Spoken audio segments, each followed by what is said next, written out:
Mr. Secretary, in February 2003, you placed your enormous personal credibility before the United Nations and laid out a case against Saddam Hussein, citing...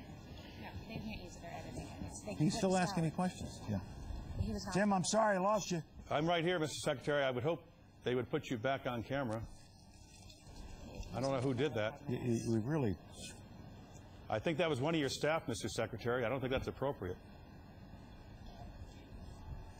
Emily, get out of the way. Bring the camera back, please. I think we're back on, Tim. Go ahead with your last question. Thank you very much, sir.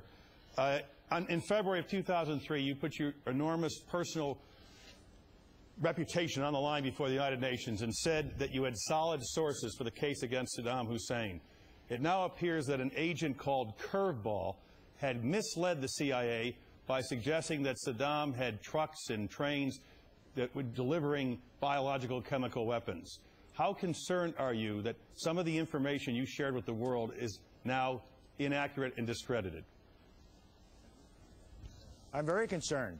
When I made that presentation in February 2003, it was based on the best information that the Central Intelligence Agency made available to me.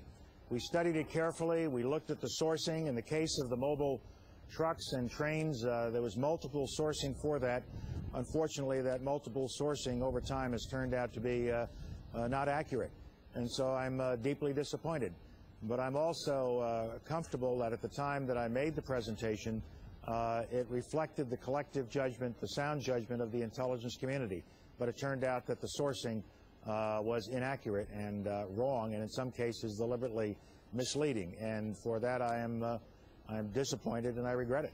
Mr. Secretary, we thank you very much for joining us again and sharing your views with us today. Thanks, Tim. And that was an unedited interview with the Secretary of State taped earlier this morning from Jordan.